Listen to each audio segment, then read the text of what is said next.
Welcome to iPen Podcast, Interviews and Conversations. Here we bring entrepreneurs and their business to their audience and communities as well as ours. We welcome and connect with them to share who they are and what they do. Authors, entrepreneurs, we extend the invitation to promote your business here on our podcast and in iPen Magazine. Your article, your story, your promotions, how you can connect with others, a new audience, a quarterly magazine presented online for all to view and subscribe to. For articles, ads, and subscriptions, please contact ipendesigns@gmail.com. For your viewing, you can see past articles, past interviews on www.nanettembuchanan.com. Welcome to the show.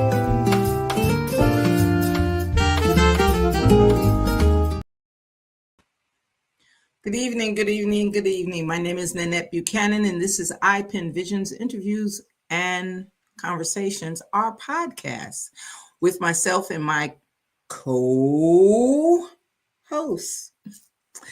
Felice Reeves.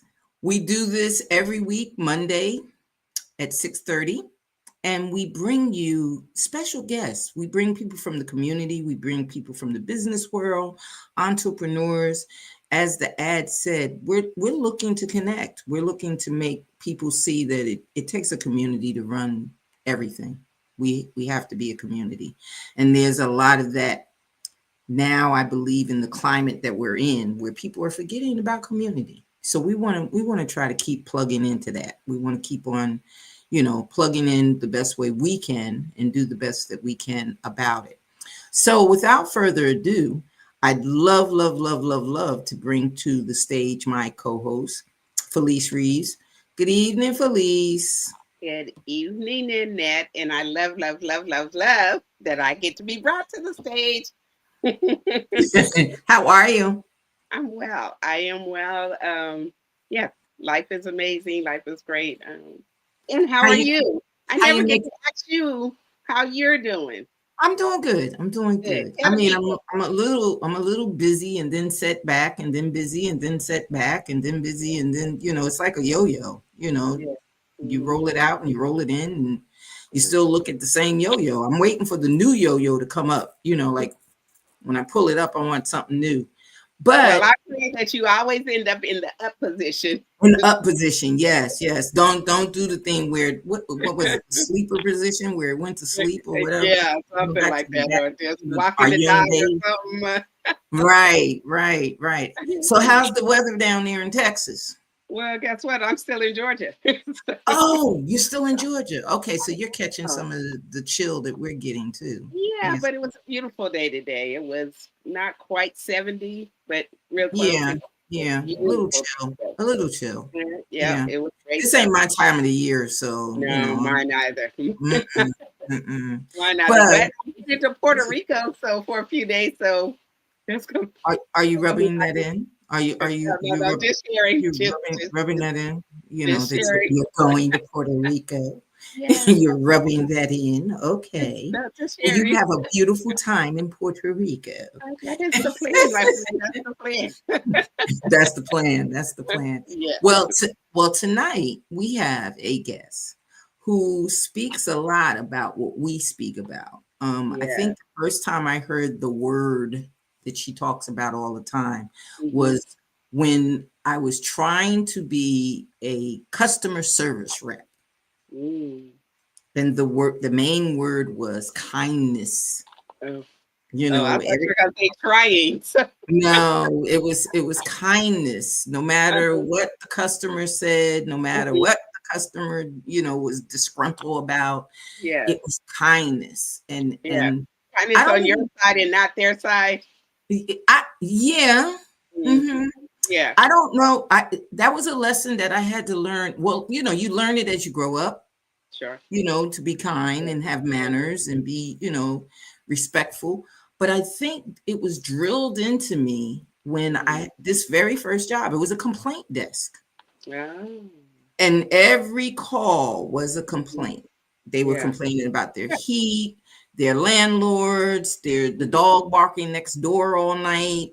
They wanted Mhm. a code inspector to come out. And I Okay. sat across from a man who had to be, I might have been 20, and Mhm. he might have been in his early 60s. Yeah. And he sat across the desk from me, desk to desk, Mhm. facing each other, and his phone on his desk, my phone on my desk. And that's all we did all day Yeah. was Oh, answer complaints. So mhm. I asked him, how long have you been doing this? And how Yeah. do you keep this kindness about Right. you? Mhm. And he said it was instilled in him from when he was a child. Oh, He was taught very early to just be kind. yeah. And I said to him, so how does that work here? Right. Because these people have no idea what kindness is. Because I mean, Mhm. and then he just broke it down and he said, you got to realize that some people come with complaints that aren't what the topic is. Yeah. Yeah. That that some people have deeper roots, and Mhm. you are the one that they're dumping on with one complaint. And if Yeah. you turn the volume up, they're Mhm. gonna give you it all. Yeah. So he But said, that's a little bit different than killing them with kindness, right? no, But don't we're kill him with kind. No, no, no. You know what? He was Mhm. firm, but he was soft. Mhm. Yeah. You know what I mean? Because we Mhm. had to Yeah. be. We had to tell him, Oh, well, an sure. inspector can't come Sure. until this time, and Yeah. we understand your problem, and this, that, Yeah. and other. But I mean, for me, it was 8 hours of listening to people just, how do you continue to be, Mhm. hello, Yeah. Well, hello. maybe your focus is definitely a little different because your focus. Now, Yeah. so that's where my Mhm. interest peaked about our Mhm. guest tonight, because that's what Yeah. she teaches, this Mhm. kindness thing Mhm. to others so that they can teach little ones. And Yeah. it's a continuum of what we've been discussing on the show. We've Yeah. been discussing children in the Mhm. village and what do Yeah. we do about children and how do we help children become. Yes. And I didn't think of the element of kindness. I Yes. mean, yeah, I understand it, but I never Mhm. thought of it as deeply as I've had to over the last couple of days. Over Yes. the Yes. last couple of days, I had to, Mhm. think about it. Well, was I actually taught kindness? And I Mhm. thought about, we're taught manners. Yeah. They go out of their way to teach manners. We're Mhm. taught being nice. Right. We're taught that we got to be nice. We're Yeah. taught to make sure we're polite. Yes. Yes. We're taught all of it. I remember those lessons. I remember, Mhm. say thank you, say Yeah. please, I Mhm. remember that. But I don't remember someone Yeah. actually saying to me, Mhm. be kind. Right. I don't remember that. But we're going to get with our guests and find out Yeah. how do we implement that in the rearing of Mhm. our children, because that's what she does. She's Yeah. a woman that handles kindness. So Mm. I think I should have had her in my, on my desk every morning listening to those people and everything. I need somebody because he was nonchalant. He was like, listen, they got problems. I don't have problems. Let me Mm. just connect them to where their problem could be. Okay. But he was kind. He was Yeah, kind. but he was kind in that. Yeah. And Yeah. there's a difference of the being kind or, in giving them what they need. And we need to bring our guest on for this. But as opposed to saying, oh, kindness could be, oh, you're having a problem. Okay, well, let's take your bill and I don't know, I'm just throwing something out there, or let's refund your money this way or whatever. And they didn't Right, actually, right. they're No, but asking I don't for, know. I don't know that that's being kind. I yeah, think that's doing your not job. necessarily. Yeah, that's right. Yeah, that's doing So, your job. I yeah. think kindness goes a little deeper, Mhm. and we're Yeah. going to bring Teresa Ramirez to the stage so that Yay. she can tell Well, us hi all about everybody. And this I was kindness Yes, thing. Bill. this is a kindness thing, and since we're live and you never know what's going to happen, Marvin, my kitty, has come to say hi. Okay. Hi, Oh, okay. Marvin. And we can talk about being kind to animals as well. Right, Yeah. Yes. right. I found Yes. him under a car, and he was 1 pound about Oh, 3.5 years Ooh, ago. Oh And my. I took him, I called my vet, and it was a big joke. I've had all my dogs in here, but never a cat. And he goes, okay, I'll squeeze you in. And he said, you get weight on him in 2 days or you're going to lose him. Wow. So I came home with this little thing. Aw. And as you can see, he's grown and he's thriving. Yes. But Wow. I'll It do looks the like be you've been kind very animal. kind to him. It's like, I'm very Wow. I'm tolerant because he is typical kitty. Well, But be kind to animals. Please spay and neuter your pets. We'll start with that. yes. That's the point. That's the yeah, point. different levels of Yes. kindness. And, 'cause and that's again, we want to thank you for coming on and being our guest. And we're going to get into all of that kindness stuff.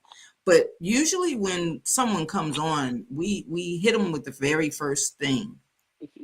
Because I mean, I don't want to do you any misjustice because I might have changed it to the cat lady. I might have just said that that's what you did. That she likes animals. I don't know. So what we want to do is we want to know who is Teresa Ramirez, but we want you to tell us, who are you? Who am I? That's a really good question. First, thank you for having me and for putting up with Marvin. But no, I'm an award-winning author, motivational speaker. I do love animals. I have one dog and one cat, and I have 2 grown sons who are amazing. And when I'm not doing that, I hike every day with the dog, and I love to go kayaking. So that's in essence who I am. Okay. And you know what? That's about as simple as you could put it. Yep. That's about as simple as you could put it. I mean, I could drag it on. Right. And well, not only that, the thing about it is a lot of times people look at the accolades being in something big. If you know what I'm saying. People look at it and say, okay, well, if she's this or she's that, then we want to hear about this or that. We want to hear about all of that, that big stuff. But when you put it in as simply, saying what you did and how you did it, I think it adds to it to say that, the topic that you are into and the things that, that you're doing and all of that, that's a part of being the person that you are, and that's what we ask. But then I understand because that's so simplistic. It's so, it's so you. That sounds so she knows, you. she definitely knows who she is. Whereas we take those accolades and we start saying all those things because inherently we don't know who you are, right? So we know what the things you've done and we attach those to you, but you know who you are. You're the mother of 2 amazing sons. And only you can say that because what they are to you is to you, right? And those kind of things. So we will take the accolades and put them on. But I love our podcast because even though we have those accolades to expound upon, we ask you who you are. And then we ask you, the things that make you up that allowed you to get the rewards of the accolades, right? So we right. Now your business is called Journey in Kindness. Yes. So can you explain to us what the business is about? What this is about. I'm going to tell everybody how I got started. Okay. Because that's important. There was a school shooting back in 2018. And no, I did not know anybody at the school. But God came and said, you know what? We can do better. I want you to do something. Yeah. So I'm like, okay, I'm grieving with them. I'm sympathizing. And then I thought, you guys can do something. You don't have to wait for the laws to change. You don't have to wait for school policy to change. Kids can make a difference by how they treat each other.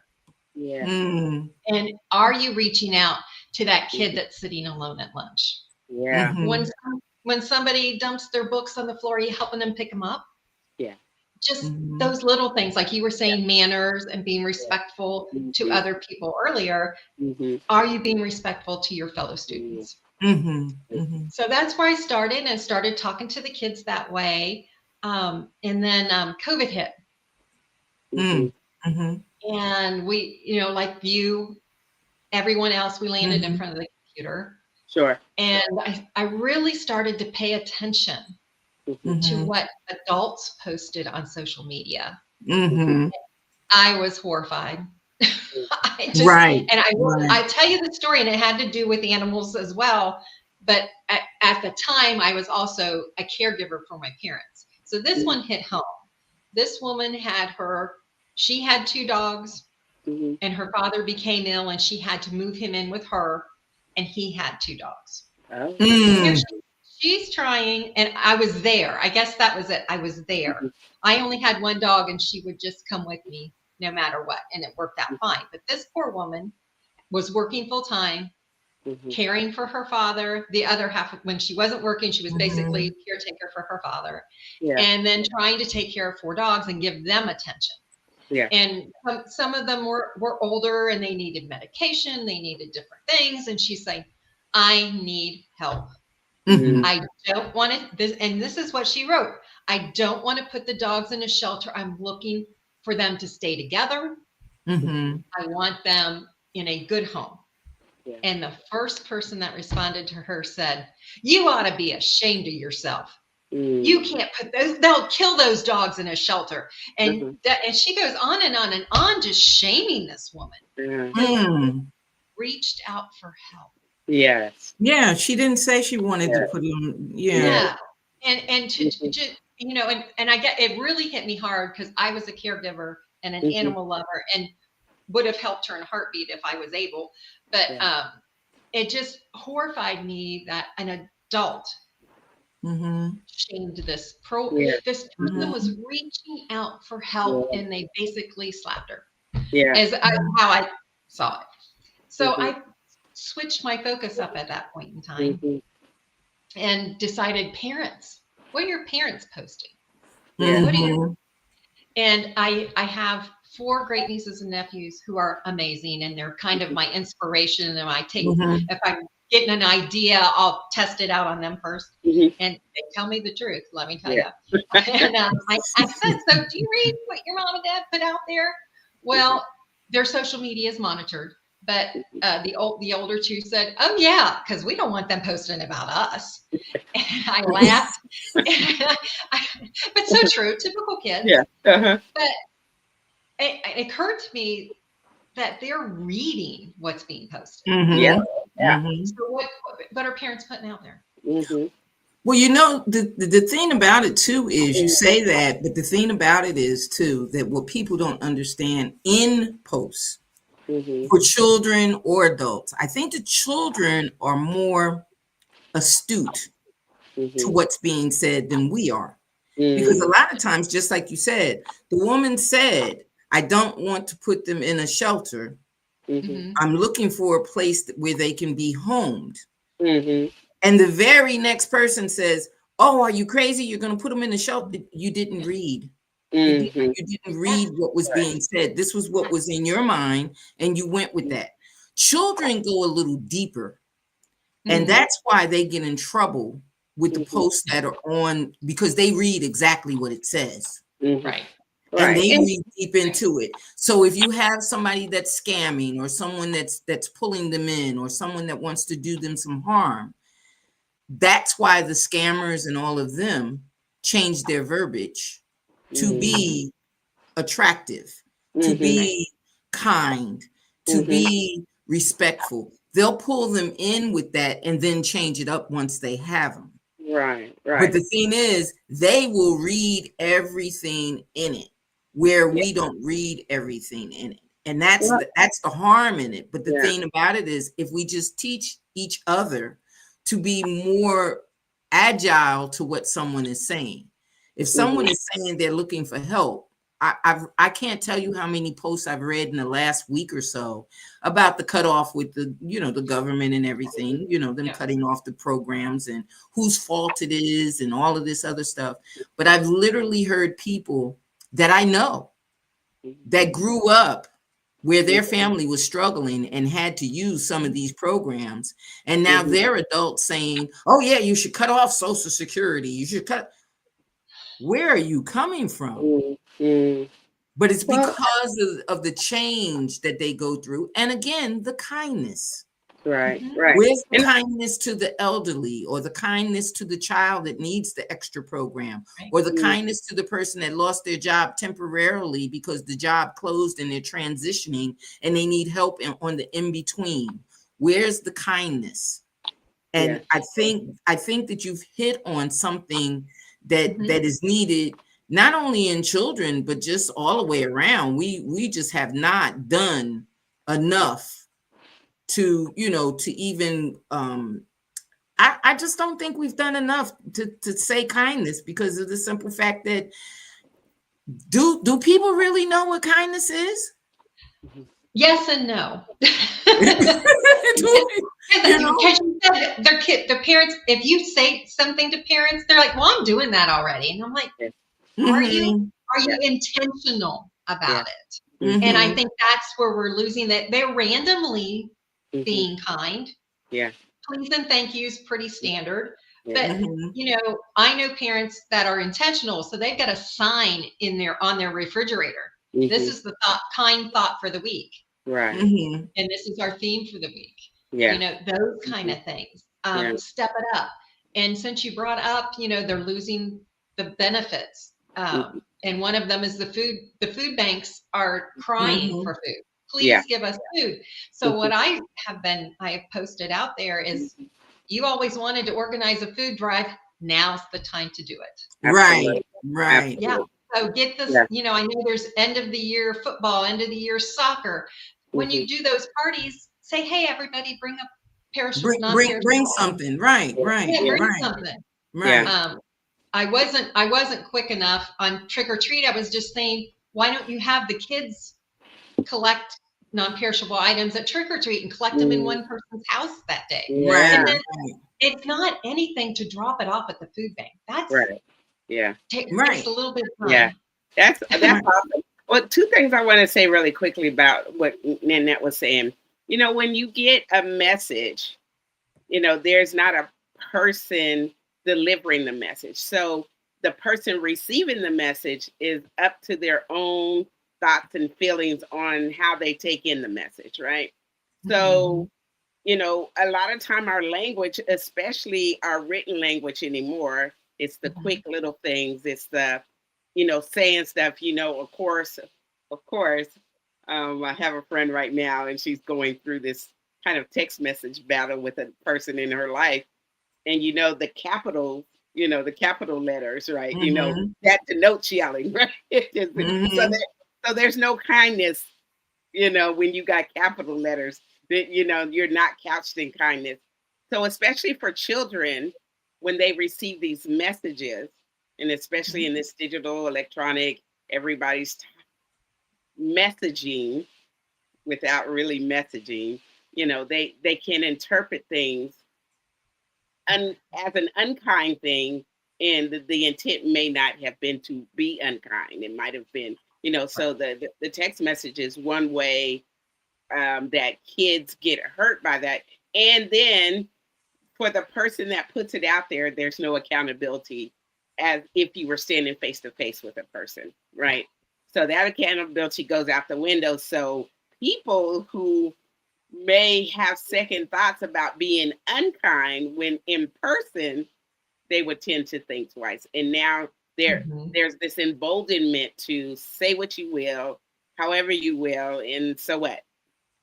So what? mhm, There's no mhm, energy, interaction of seeing that person really as a human, without their guard, or without the screen, being a barrier for that. So those are just two things I wanted to touch on as we were having this conversation. Is that kindness, is less practice and less, I guess, warranted. And I don't want to really say it that way, but less warranted when you're on a screen, but you don't even mhm. have the person's face in front of you.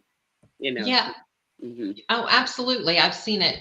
Yeah. Yeah. They get real brave behind that screen. Yeah, Um, yeah. And what Yeah, do you there's no think? accountability. Right. What do you think the parents need? What parental skills I mean, that's got to be the basis or the premise of what your message is, that there's a certain skill set or a certain thing. And we, like Felice said, and you said, there's certain things that you can do behind a screen that you can't do when you're in person. But there's also certain things that you can do in your home with your child that you can't do at your job. The environment is entirely different. There's things that they can do at home that they can't do in school. There's certain things that they can do in community activities that they can't do. Now it's to the point, you go to games and you're wondering, well, who's the coach? Is it the parents in the stand, or is it the coach on the field, or even when the children that are on the team, we were taught you playing, you have nothing to do with the umpire, the ref, or you don't pay attention to the audience, you're not doing all of that. But now it's a free for all. Everybody has a voice. How do we make that voice kind? Well, it goes back to intention, and the thing that I kind of have been teaching is parents need to take back control of the family, because I think they've lost control in some situations, and become the CEO of the family. And then you determine the values and philosophies you want to instill in your children. Oh my God! Wait, Teresa, you mean to tell me that I can't? I have to be. The teacher told me what to do, and the doctor told me what to do, and you mean to tell me that I have to be? Well, Yeah. What am I going to get out of that? I hate to break it to you, but you're the parent. It ain't so. No. Right, no. And the only reason why I'm saying it that way, the only reason why I'm making light of the situation is that there are so many people that automatically say, well, what do you expect me to do? But if you're the parent, I'm expecting you to be a parent.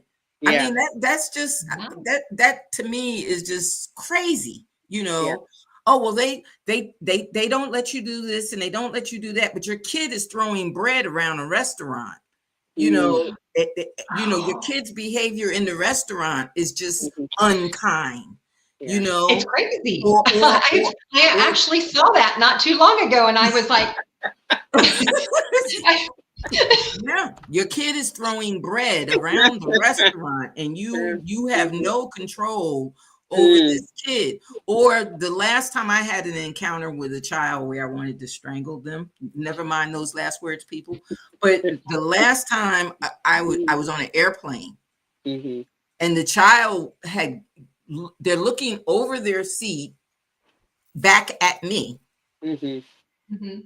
and mumbling, get out of that seat.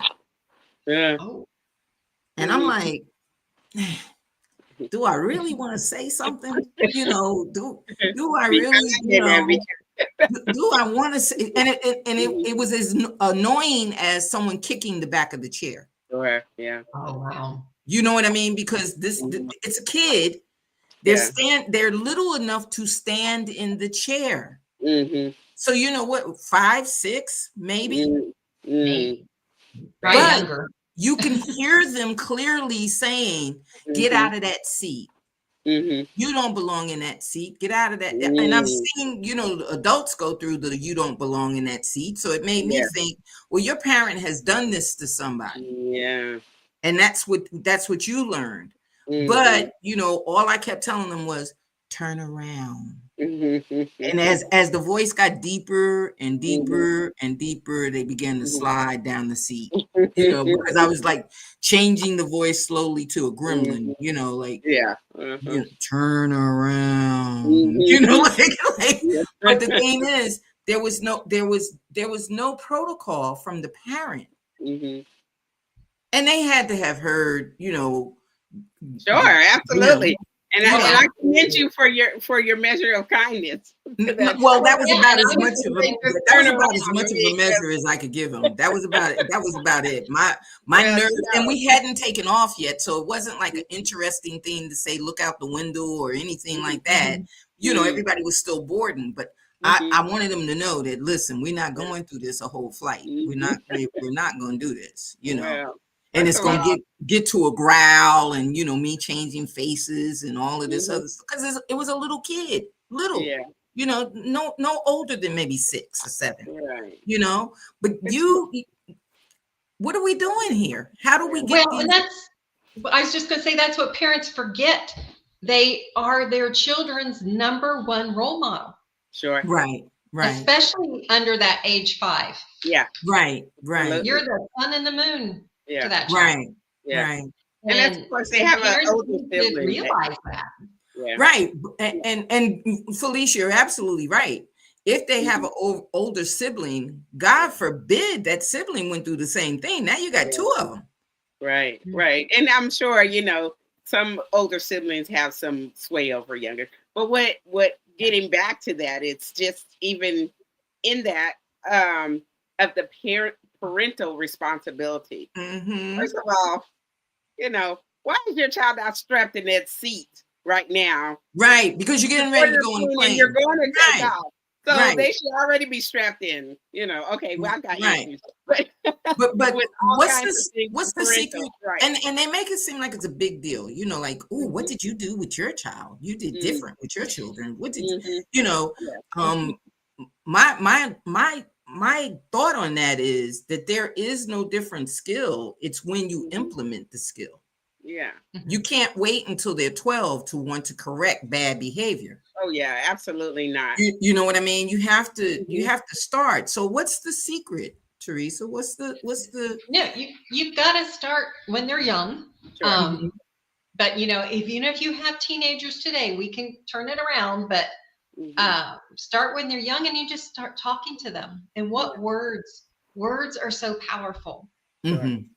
What words you say to them Mhm. mean all the difference. And I had a brand new mom, first child, a few months old. Well, what can I do now?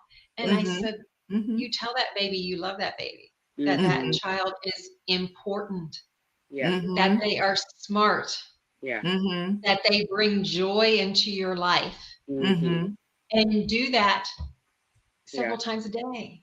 Yeah. Right. And the main question for those that go to school, I used to ask my kids every day. They come home, what you do in school today? You know, get involved in their activities and what they do, you know, because you're at work, they're at school. And yes, we're both tired. They're tired of school. We're tired of work. And you come home and you sit at the dinner table and all you hear is the forks and the spoons. No, Right. there should be a discussion. Mhm. You know, there should be a conversation of, well, how was your day? What did you do today? You know, what new project did you do? How'd you make out on your test?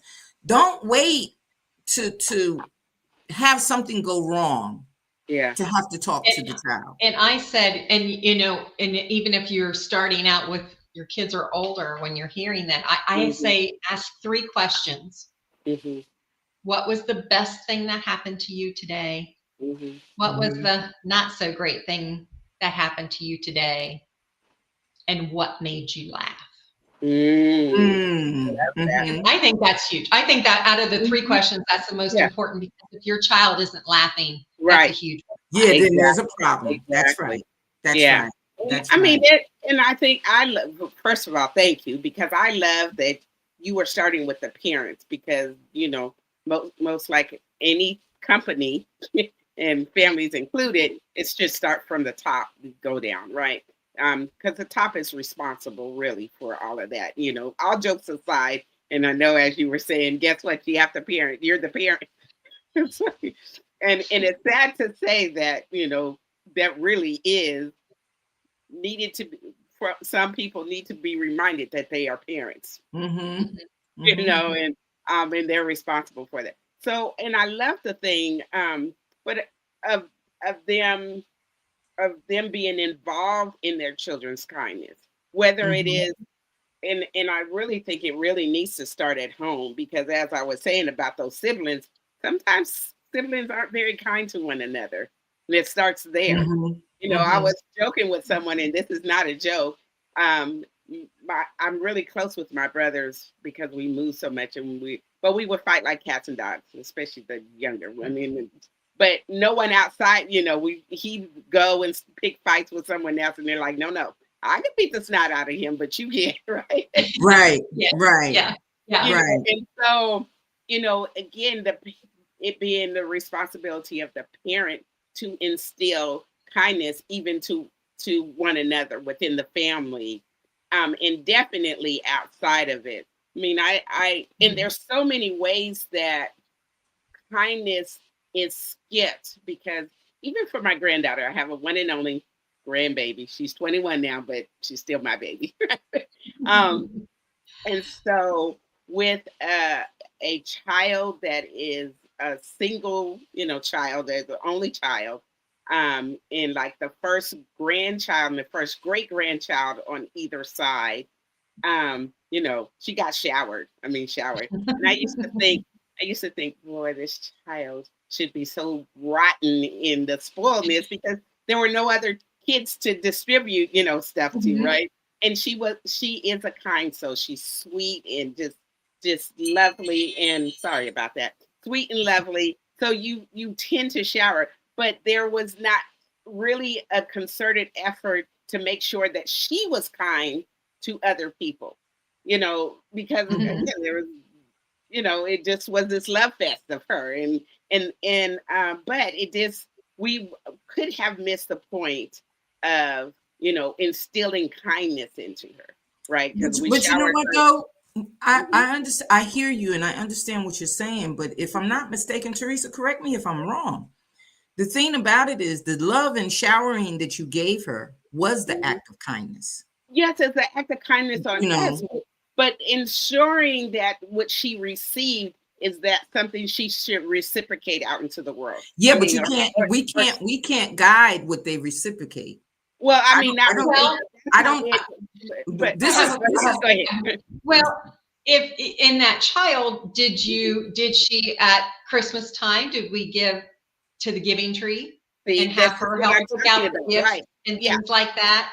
yeah, If you yeah. did those kind of Hmm. things, yeah, that They she, pick up on but it, to right? whom did you instill the phrase "to whom much is given, much is expected" kind of Right. thing? And so, not in that sense, in those words, but I love those words. But so I know she's a kind human being, because like when she got a little bit older, preteen, our church would do, over the summer, the kids that receive, free lunch and stuff like that. Mhm. Our church took on a mission to, weekly go and deliver groceries to them. And so her and I, every summer, that's what we did on Saturday mornings, Hmm. right? And she Okay. readily, without any resistance whatsoever, Right. would, would, Right. would come and do that. So I And, know she has kindness in her for sure. But what I'm saying is that parents can truly miss the mark on this, of, even if I forced her to do it, that's instilling some kindness, but she already, didn't have that, or it's a recessed gene. If, yes, we're leading them into it, but sometimes it's kicking and screaming to be kind to, or teaching them those values. But, again, I feel fortunate, that she has that heart that will go and serve without, this, mhm. no, this is beneath me, or no, I don't get it. I'm given to, and there's no need to give out. So Mhm. again, Well, I I think that the problem today, Mhm, it's not so much a problem as when we were growing up. We were mhm, taught certain things. You were mhm, taught to share. You were taught sure, you were taught to mhm, be concerned. You sure, were taught to, we had the bully syndrome, but we didn't have the bully syndrome to the extent of, really hurting someone or an animal or anything. We didn't have that type of system. And because their eyes are open to so many things, and their ears hear so many things, and they read so many things, there's a gap that's wider than wide. I remember, our age growing up, there was what they said was a communication gap, and it was just a communication gap because we just said words differently. We didn't act differently. We just said things, it was funky instead of, being a great party.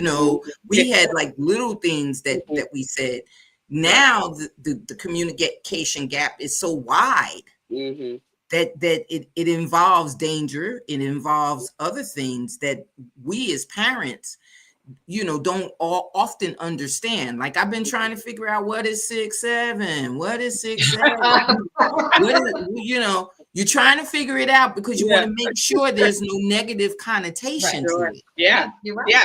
You know what I mean? You want to make sure that, okay, if they're saying this 6'7", 6'7", I'm asking my granddaughter every week, what is it? Gma, I told you what it was, and I'm like, well, I just want to make sure it's the same thing this week that it was last week. Right. I'm still making sure that communication gap doesn't widen to the point where we're missing something that's being, swept under the rug by the teachers, swept under the rug by different, the family makeup is no longer the same. Whereas, there were some families that had single parents, but we knew that if a single parent was there, that the support was the village that they lived in, the community that they lived in.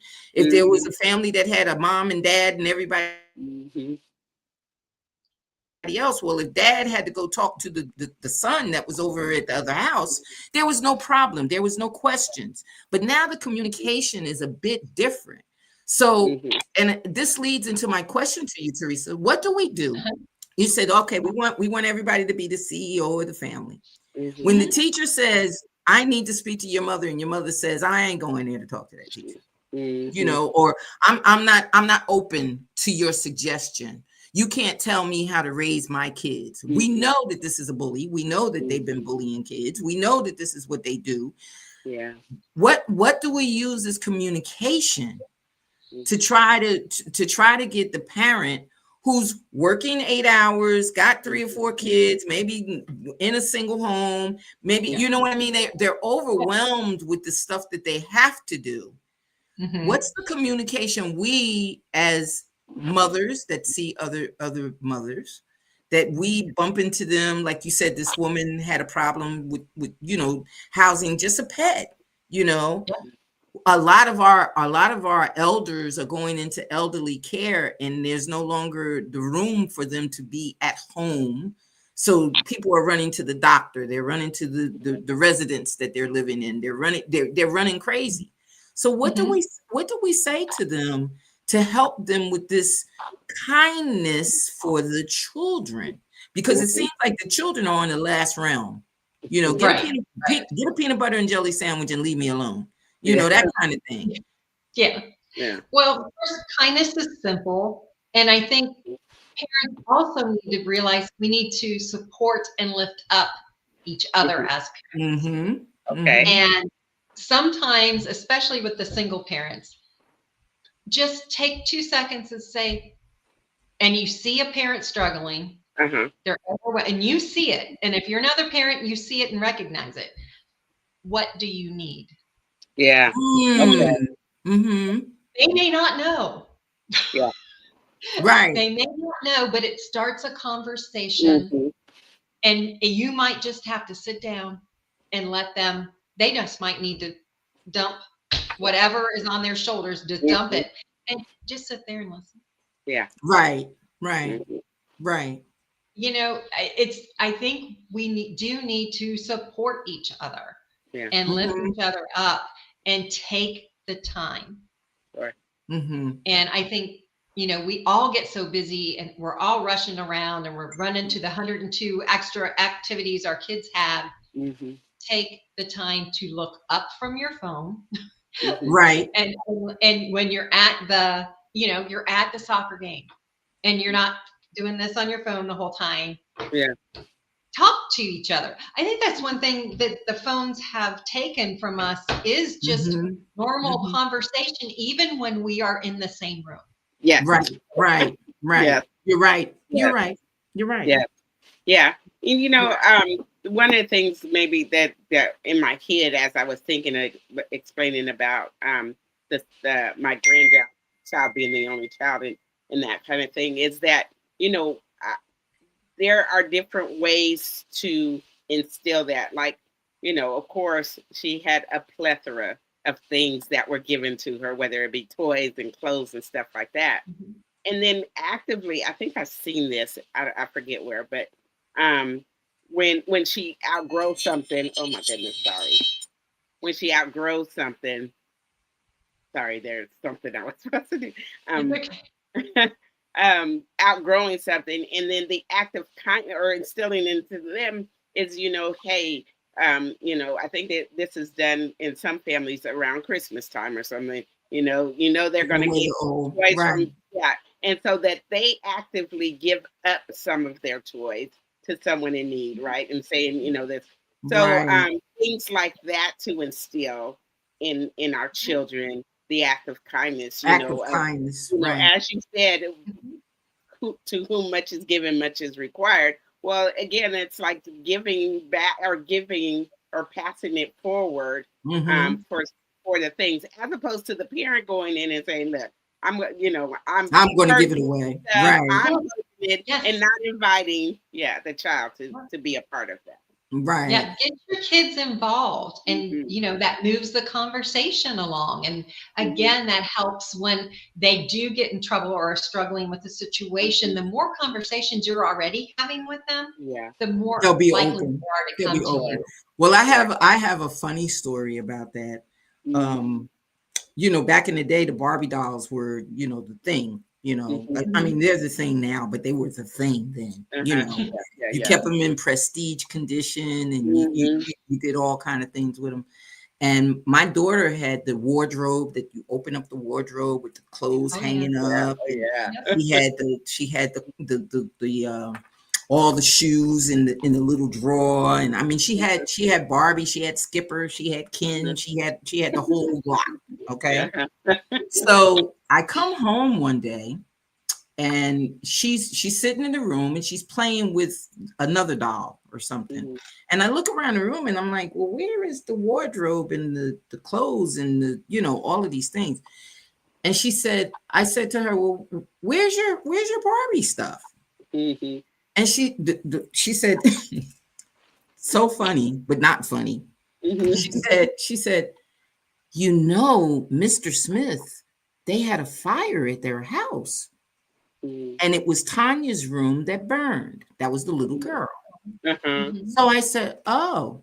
She said, so she didn't have any more toys. So I gave her all of the Barbie stuff. I Oh, wanted to scream. I mean, I wanted to go into hysterics, because these are collectible items. What are Yeah, you doing, child? But that's too fine. but but Mhm. the act of Yeah, kindness yes.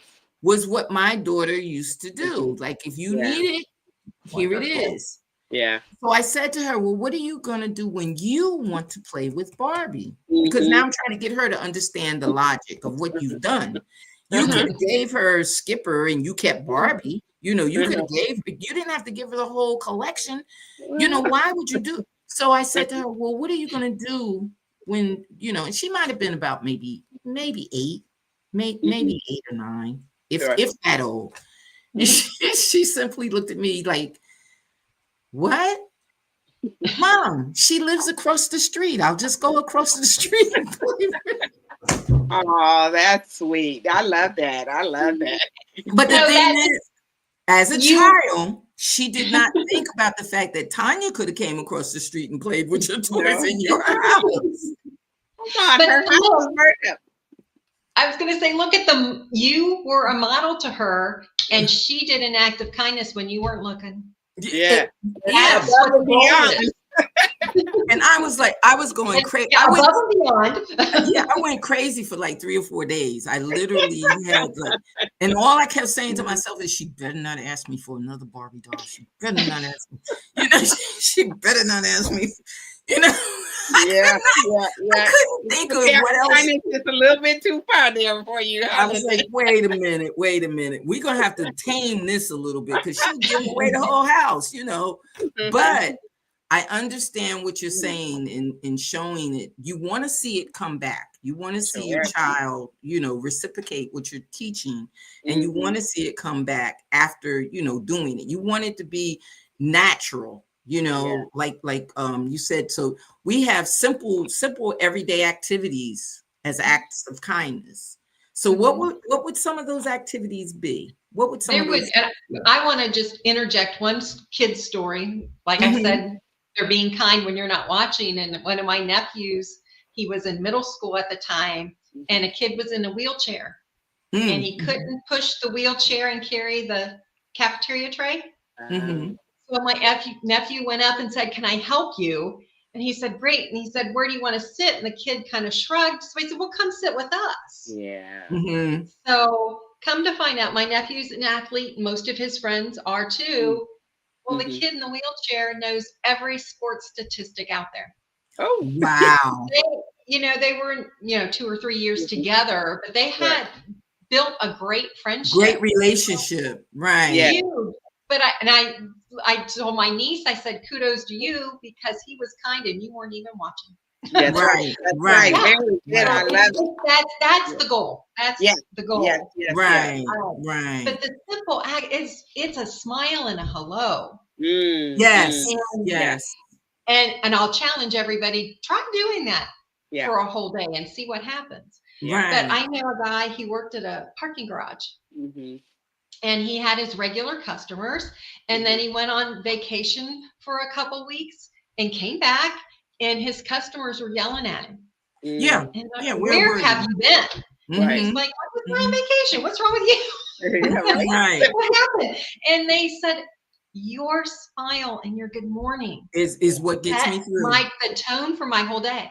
Yeah. And without it, I had not the best days. Yeah. And he was so cute. He always was so funny. You kindness lady, you always told me how impactful a smile and hello was. Right. But I didn't believe you.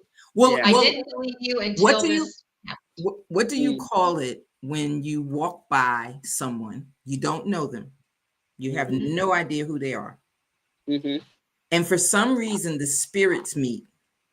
Yeah. You smile, they smile.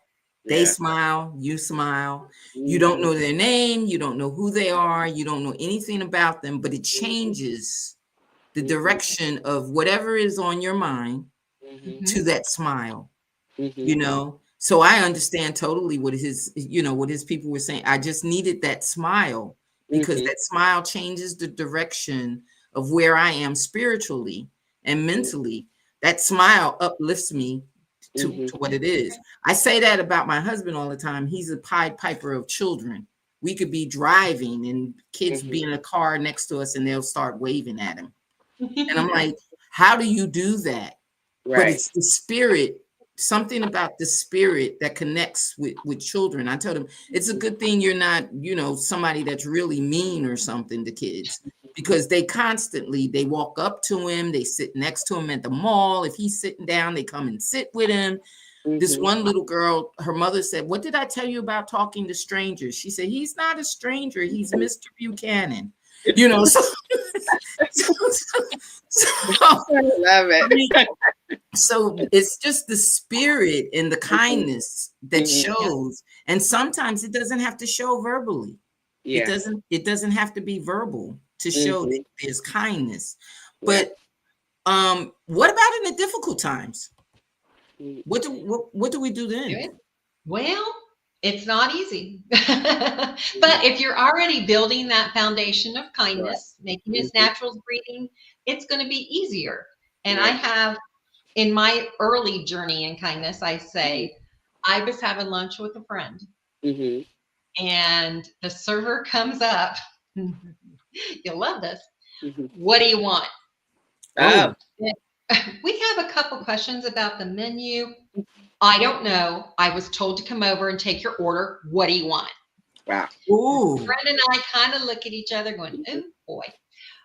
Ordered, we got our food, it was fine. But she never came back to refill a coffee. She never came back to refill a water. And when we were done, she comes over with the bill, slams it on the table. Oh my. Wow. My friend and I were like looking at each other going, we have every right to call a manager over and complain. Right. Yeah. But we didn't. Uh-huh. We made the decision. And I to this day know God was talking in my ear going, don't do it. Yeah. I want you to do something else. Yeah. So what we did, we paid, left her a normal tip, which everyone thinks we're crazy, but we did. Right. And on the receipt, I You put a wrote that smiley note. face. Yeah. Oh, a You smiley face. sign to shine. Uh-huh. Gathered our stuff up, walked on out the door. I had no idea what we were doing. She chased us into the parking lot. In tears. I needed to hear that today. Wow. Yeah. Wow. Because you never know what somebody's going through, right? Right. I always say personal pain is as unique as a fingerprint, and you just don't know. So always be kind. No, was it easy? No. No. Yeah. And you say make it as natural as breathing. Yeah, it's a lifestyle. Well, not only that, there are some people that make being nasty is natural as breathing. Let's flip that. We're going to make it kindness. We want to make it kind. We want to make it kind. So in relating to that, being the CEO of the family, if we're making it as natural as breathing, we're teaching our children how to do the same. So how do we teach them? And I understand the acts. We're not talking about the acts. We're talking about the spirit of having that good spirit, because that's the natural part of being of good spirit. So what message do we give the parents to say, of course, you have to be a reflection of what you're trying to teach. You can't expect them to see something different if you're not doing it. So what is it that they could do on a regular basis? Maybe, like we said, asking the child every day how they feel, having that conversation with them. But how do we make it where it's not a reminder of, oh, I forgot to ask them about the class today. Oh, I forgot to ask them what went on today. How do we make it more natural? One of the ways is hugs. Okay. It takes 4 hugs a day just to survive. Right. 8 to maintain the status quo, and 12 or more to grow and thrive. Wow. Okay. So I love, if I'm a hugger. You don't have time to do anything else, give them a hug. Right. Yeah. That's true. That's true. Now, after making kindness as natural as breathing, what's the payoff? What do we get? The payoff is you've built that foundation. So your words are very important. How you speak to people, how you respond to people. So the server story. We didn't, because we could have yelled back at her. We could have done a lot of other things, but we chose the kindness route. Okay, so that's almost like being a reflection of who you are, as opposed to being a reflection of what is done to you. Yeah, I love that. And one thing you do need to know that taking a break, taking a pause, taking a deep breath is another thing to normally separates it. That's what saved that child on the plane. That's what saved the does. child on the plane. I took a deep breath. That poor child. That's what saved her. That's what saved her, because I sure wanted to. My nephew and the kids that I raised before I had kids, my nephews and everything, used to tell me all the time, "Where did you get the idea to pluck us?" I never spank, never tap hands or anything. Just show them the finger. Here, I'm getting ready to pluck you. Just pluck you. And that they grew up under that, so they understood. They were like, no, we would get plucked if we did that. We get plucked, So all I thought when this child was looking at me was, if I pluck him one time, just one time, right. Give him a good thump. But I did make kindness as natural as breathing. I breathed in, Okay, so I can understand that. Sometimes it's labored breathing, right? Yes, yes. Yes. But you know what? I've always thought, though, in working with children and working in a field where people aren't always kind, Mm-hmm. sometimes that extra breath that you take in Yeah. calms you. It's Yes. it's Oh yeah. it's not to Yeah. calm It's the all for you. situation. Yeah. It's to bring you back to Mm-hmm. order. You Yeah. take that deep breath and you just, breathe it in deeply and hold it to your spirit. And I know my spirit is not ugly. I know my Mm-hmm. spirit is not, discontent. I'm not Yeah. the type of person that's going to show you that. Because when I get to that level, then it's It over. hurts. Yeah. It's done. So I don't want to be on that level at Yeah. any point. I want to be where I'm in control of, like you said, it's natural. And it's not Mm-hmm. natural to be angry all the time. It's Yeah. not natural to carry that around with you. Mm-hmm. So you want to be at peace. You want to do something, to be at peace. So the pain of it being, it's unique. Yeah. These situations that we get, we can always compare situations and say, yeah, well, that happened to me and this happened to me and this. But Mm-hmm. if we leave it there, it becomes a fingerprint. Mm-hmm. That's the interpretation that I got from this. Yeah. That Yep. that if we leave it at that point, Yeah. it's something that we will reflect on and go back to every time we see it again. We go Right. back to that. How did I settle that before? Mm-hmm. If I settled it with yelling and screaming and it got results, then that's what I'm looking for, instant results. But if I did it where it took a little time, and Mm-hmm. especially with children are a hard rock to crack Yeah. when you're not the caregiver, or you're not like teachers. They have 21 hard rocks to crack. Yeah. They're trying to deal with all of those different kids with different personalities, different backgrounds, different problems going on in their homes, and they're trying to leave a fingerprint in their Mm-hmm. life for them to be able to move on. Right. So how do they do that? How do they manage? I know how I would manage it, but how? Just tell me. With like you said, that being the CEO of the family now, Mhm. do I leave a fingerprint or a kick?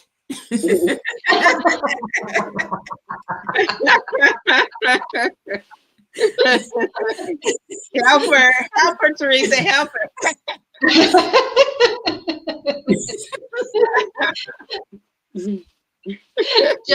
Just always choose kindness. just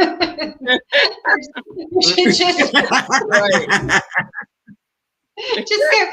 go and see which road. Okay.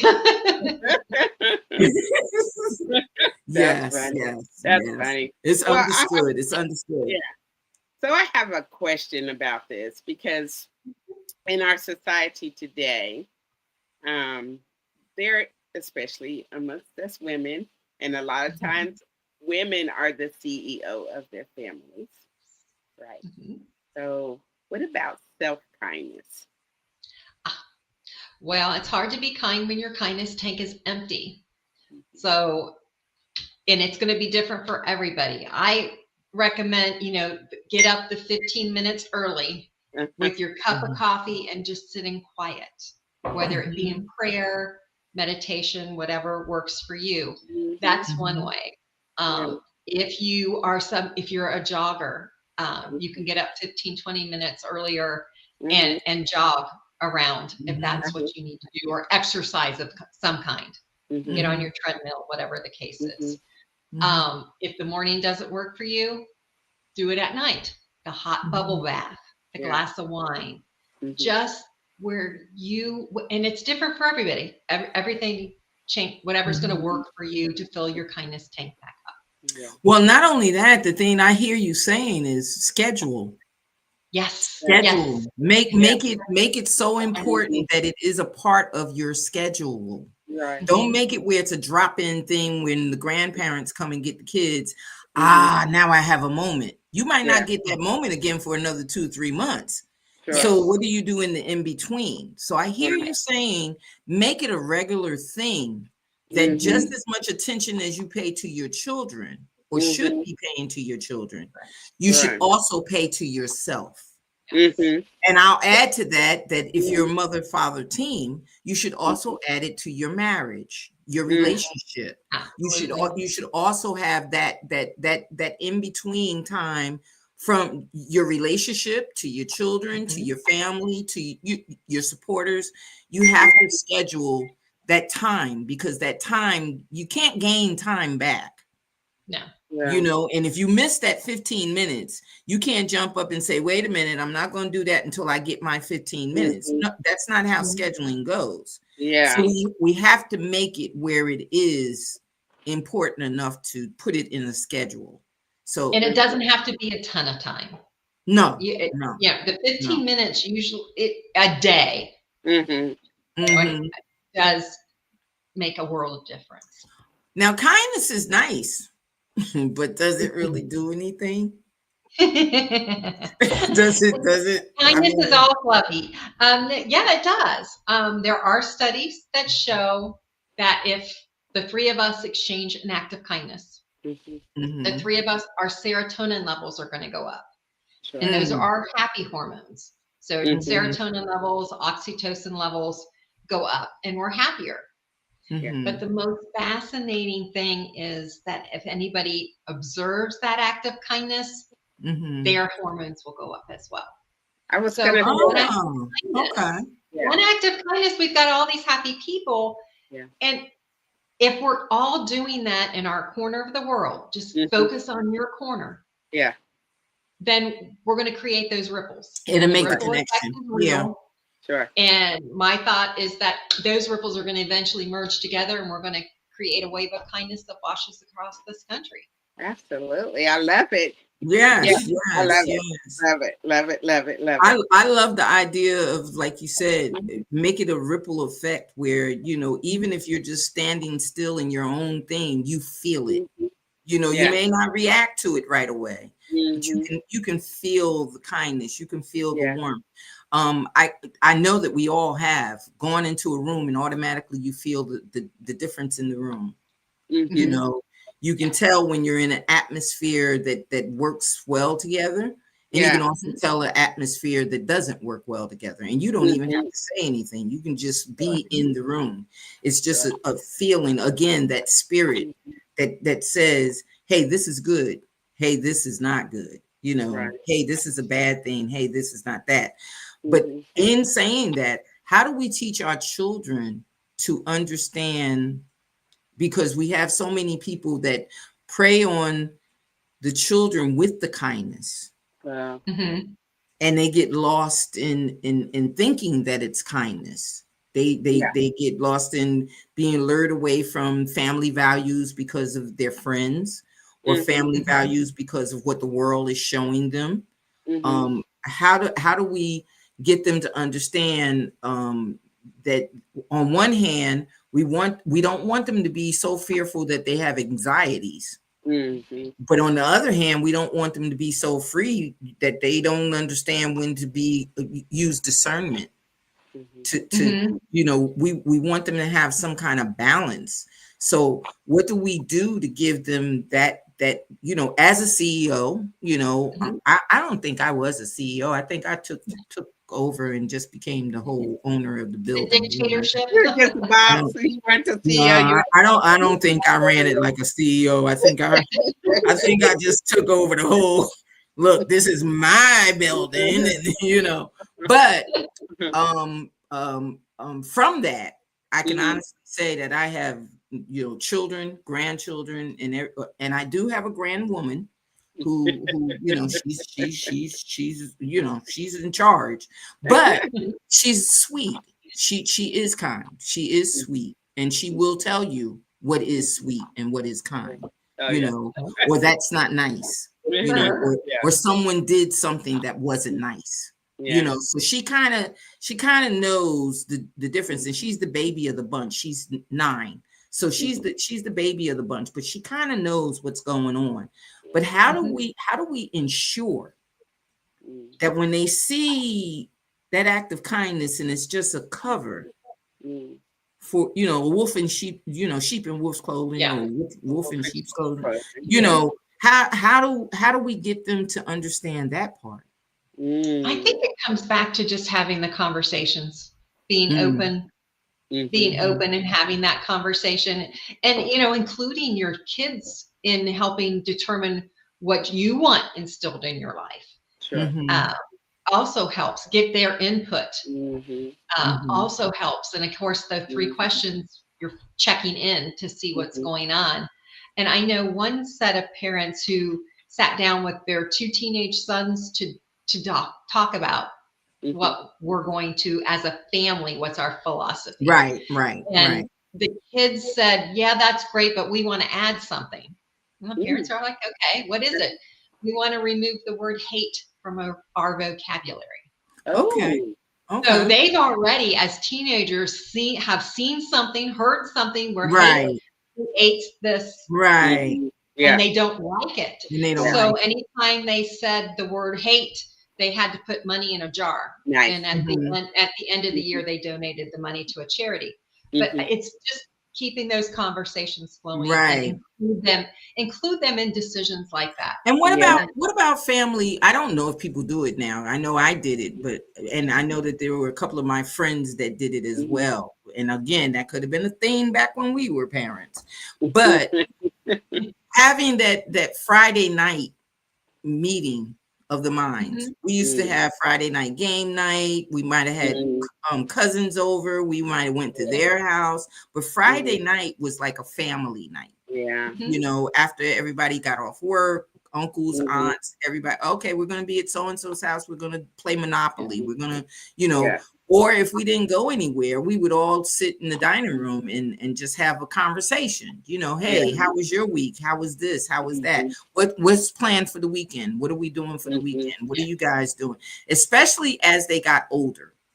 Just staying in touch with what they were doing, because they were doing so much stuff that we didn't know, from one thing to another. One minute they were in the chorus, the next minute they didn't want to sing anymore. You're like, well, what are you doing now?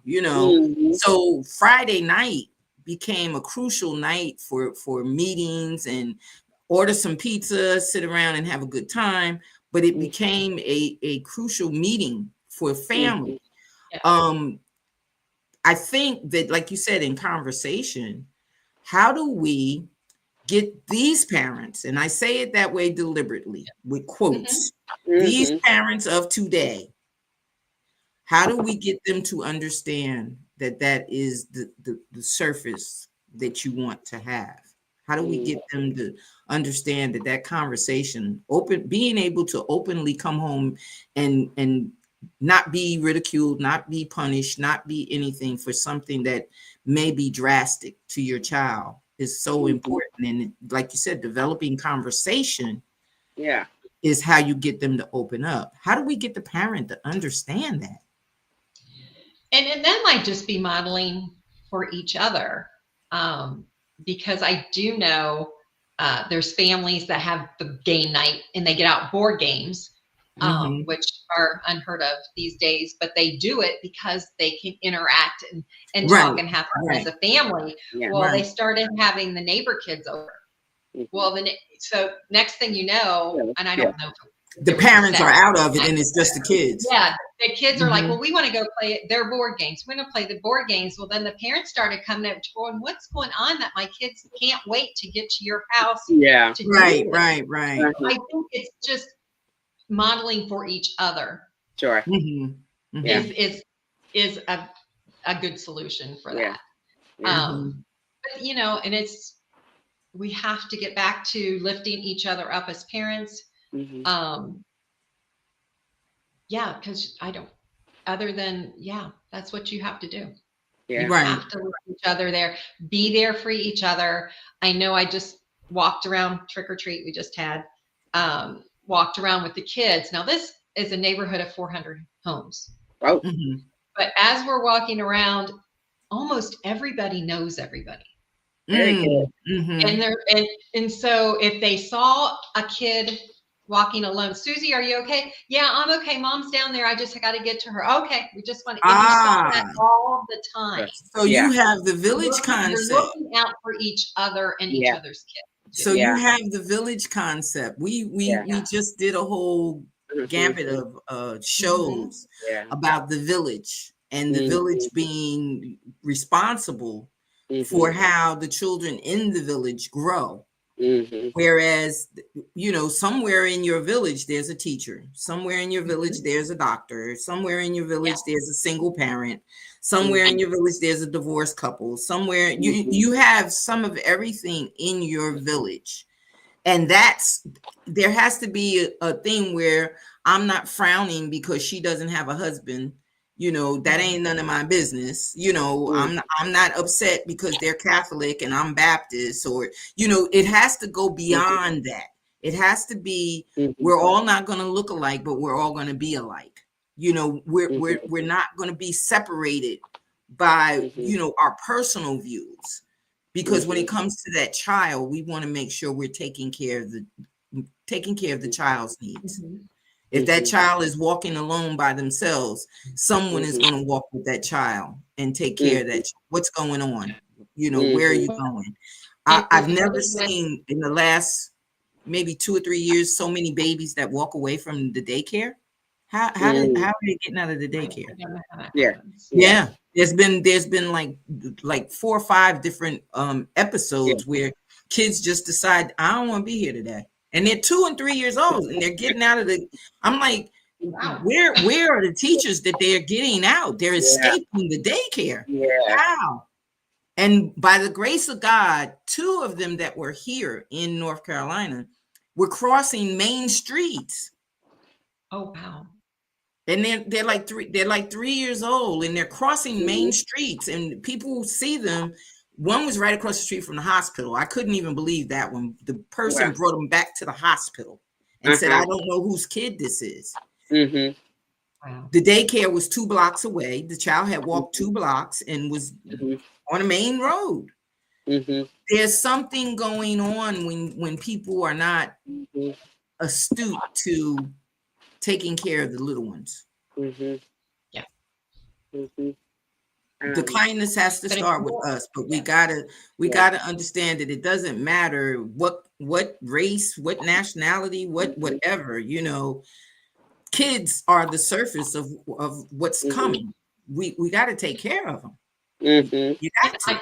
I'm so convinced that because of the studies, I am convinced if we are just focus on your, that's all I'm asking, that those ripples will be created and we will make that change, and we're going to reach those parents that need help, reach those kids that need help, so they're not walking out of the. And I think it is a thing where they're overwhelmed. I think it is a thing where they don't understand. I think it's a thing where the teachers, there's too many kids in the class, 21, 25 kids. There's too many kids. There's too many kids in the class, that they can't teach and teach efficiently with that many kids in the class. But this is what they say they got. Social services, even when the kids have special needs or anything, you're giving them 40 kids a month.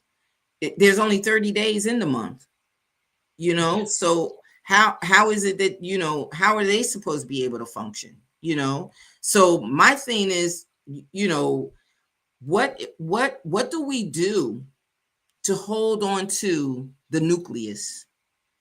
Because it seems like to me the nucleus, even though you're right, they need to be the CEO, but before they can become the CEO, what skills can we give them for themselves?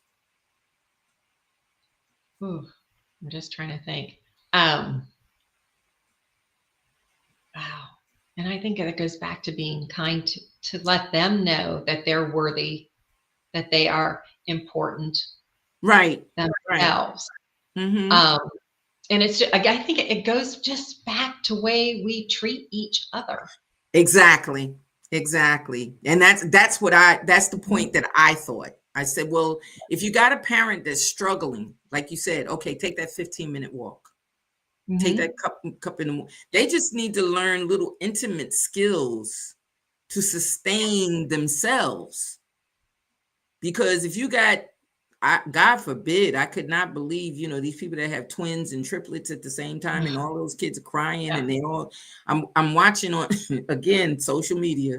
I'm watching this lady with quadruplets. And I've been watching her with the quadruplets as she goes along. And with these quadruplets, she's been she puts them in the carriage, she takes them shopping, she takes them wherever she goes, she puts them in the car, and they're showing you all of this stuff with four. There are four of them. And I'm saying to myself, when does she get a minute to say, "Woosah"? You know, when does she needs a 6, 7, you know, she needs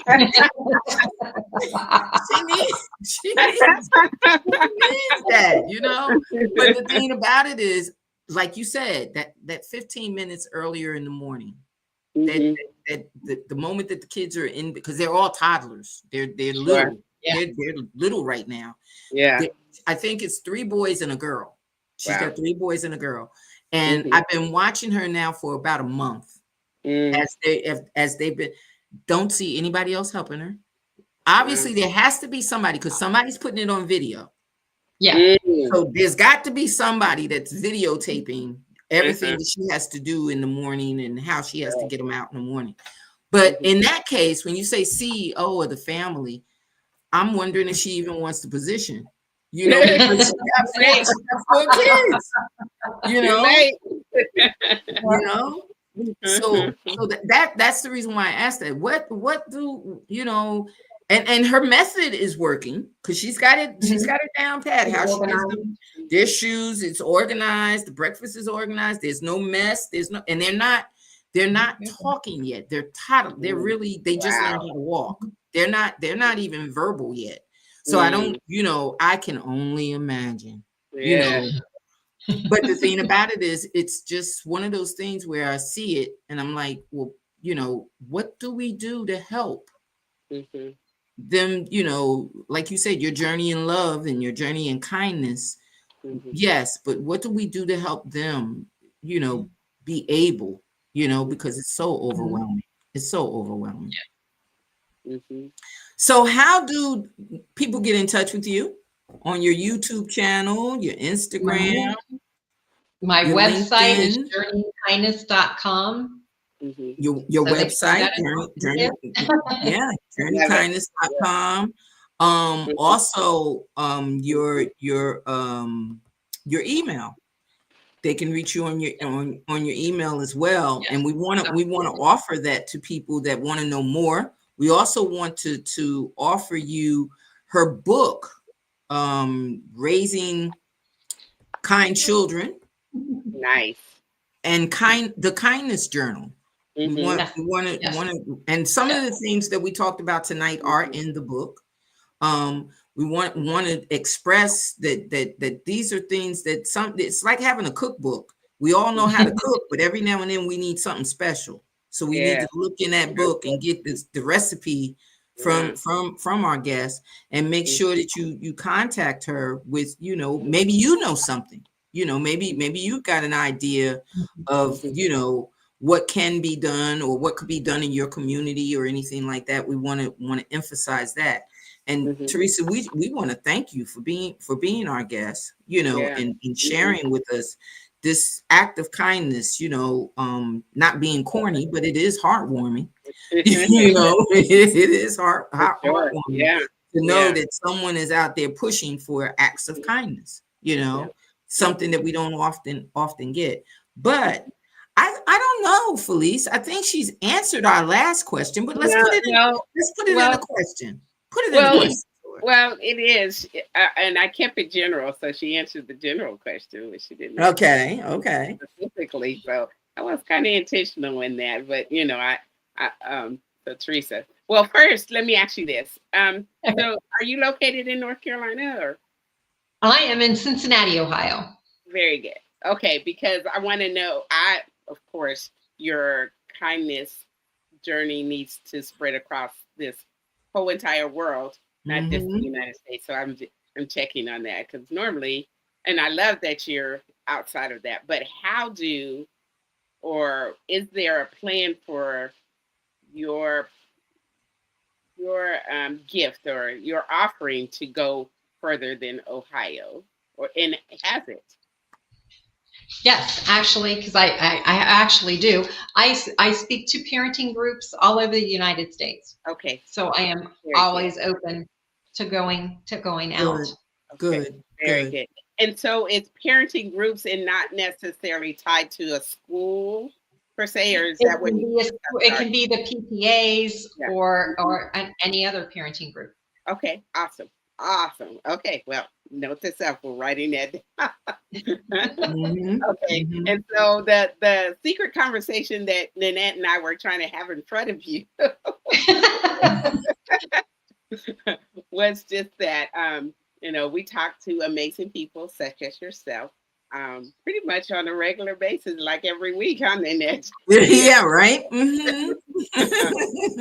And you are walking your gift and giving it out into the world. So there's an outpouring to the world. And thank you for again acknowledging your faith in God. Too. And I was trying to think of this. There's a scripture that says, "Think on the things that are lovely I and love kind it. and all that." And I forgot that scripture. But it's one of the things I was thinking of as you started talking is that especially in when it's in the tough times of being kind, is that God tells us to think about, even if you're in Hmm. conflict with someone, think about the loveliness of a person and the kind thoughts. Mhm. Anyways, okay, so you're outpouring. So we want to know how you are kind to yourself and how you fill up your cup. And so I asked you in the general sense, but I want to know how you do yours. Mine is you. I get up and I walk my dog and I pray as we're walking. Very good. So and Hmm. actually this morning, because it was so dark when I was walking this morning, Yeah, I that was just time change, I hate remembering. it. So, but I found I guess, a new way to look at God in the stillness, because when it's dark, it just seems to be extra still and Yeah, extra quiet. yeah. And I said it gave me an opportunity to listen a little Very bit more. I Hmm. love it. I love Hmm. it. I love all the answers because, again, we want to be the responsible podcast that, celebrates all the things that you're doing and all the gifts that you're sharing with the world. But there is a big responsibility in that. It's to not share from an empty space, to share from a full. And not only that, just so that the audience understands as well, we try to be inclusive, Mm-hmm. because a lot of times you find yourself hearing different things. It's almost like a history lesson or Hmm. a math problem. And someone says to you, "Oh, I got the answer and this is it." And you go, "Well, I never learned how to do it that way." Well, let Right, me right. let me let me try it that way. Or you read something in history and you said, "Well, I don't remember them saying that about that person." And Mm-hmm. it's in a different context or it's in a different book, so you learn something different. So each time a guest comes on, we're learning Yeah, something different about the way to do the same thing, which is build a village. right. You And know, we're and learning. taking away that what's the saying? Oh, it's easy for you to say or easy for you to do. Well, not Mhm. from us that may not have that gift that you have, because we all have our unique gifts. So it is quote unquote, but no, it isn't, because there are things that you have to do in order to get that gift out to the world. So it's not necessarily And easy for you, and we want to acknowledge that, but we we want to, also yes, yes, and helping us to get our gift out right, and right. helping you to get your gift out. We Mm, really, really, really appreciate it. I mhm, hope that the audience enjoyed the mhm. conversation. No, I Um, did. get the book, get the book, get the book, get the Yeah. book, get the Well, book.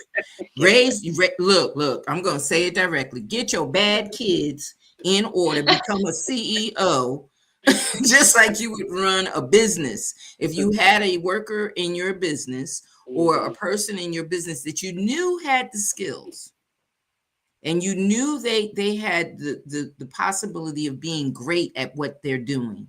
mhm, If you were running a company, you wouldn't let them go to another company. You mhm. wouldn't let them, excel somewhere else. You would want them to excel in your company. Yeah.